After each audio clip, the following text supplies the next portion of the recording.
আসসালামু আলাইকুম প্রিয় দেশবাসী এবং যত বাউল সম্প্রদায় এবং সুফি সম্প্রদায় আছেন সবার প্রতি আমার আন্তরিক শুভেচ্ছা ও ভালোবাসা। তবে কিছু কিছু লোক বুঝেও বোঝে নাই, জানেও জানে নাই যে শরীয়ত নামে একটা তরিকা আছে। আমরা 4টা তরিকা যদি না মানি, শরীয়তে নামাজ রোজা, তরিকতে নবীর রাস্তা, হাকিকতে হক কথা, হক হালাল দেওয়া নেওয়া, এলমে মারফতে নিজের দেহের ভিতরে আল্লাহ পাক রব্বুল আলামিন কি দিয়ে আমাদেরকে সৃষ্টি করে পৃথিবীতে প্রেরণ করছেন, ওইদিকে খেয়াল দেওয়া। আরেকটা আছে ওয়াহদানিয়াত, সে শুধু আল্লাহ আল্লাহ আল্লাহ চিনে, খাওয়ান, পানি, আগুন, পানি এবং কোনো কিছু চিনে না। সে শুধু আল্লাহর পাগল। আল্লাহ খাওয়াইলে খা, আর না খাওয়াইলে সে উপবাস থাকে। তবে বাউল আবুল সরকার চাচাকে বলবো, আল্লাহর মুখ একটা না। আপনারাই গান বলেন যে যত কেল্লা ততই আল্লাহ, লাকসি পাতে সাইগো আবেদ রং নমুনা, দিক 10টা,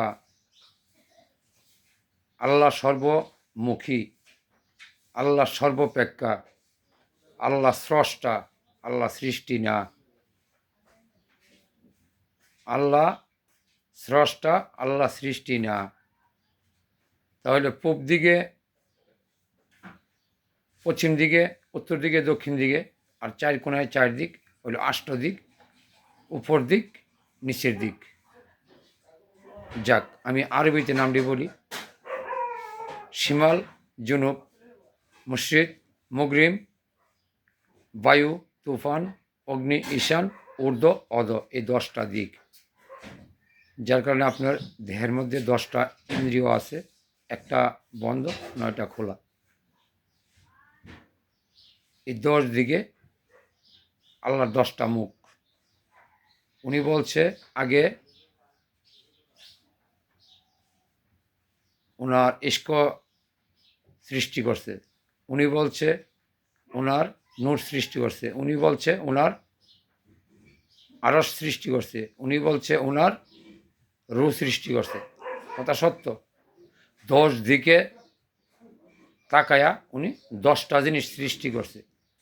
যদি আপনি এটা না বুঝেন, তাহলে এটা আপনি কী মানুষ হলেন, কেমন মানুষ হলেন? আর এসব কথাগুলি আপনি কেন গানের আসরের মধ্যে বা শরীয়তের ভিতরে আনবেন? এগুলি তো গুপ্ত কথা। বোঝেন নাই, শুনেন নাই, পড়েন নাই, জানেন নাই যে আইনাল হক বলতো মনসুর হিল্লাস, ওনার কী হয়েছিল। তো আমি সবার কাছে বলবো যে যদিও উনি ভুল করছে, যদি আপনাদের শরীয়তের আইনে ওনার ক্ষমা দেওয়ার যোগ্য হয়, ক্ষমা করবেন। আর যদি যোগ্য না হয়, আপনাদের আদালতে যা খুশি তা করেন। কিন্তু আল্লাহ পাক রব্বুল আলামিন কোরআনেও ঘোষণা করছে, ক্ষমা হইল মহতের গুণ, ক্ষমা করাটাই অতি উত্তম। একবার 2বার ক্ষমা করা কোরআনেও আছে। তো উনি একজন জ্ঞানী ব্যক্তি, কিন্তু উনি ভুল করে ফেলাইছে। আমি আমার তরফ থেকে বলবো যে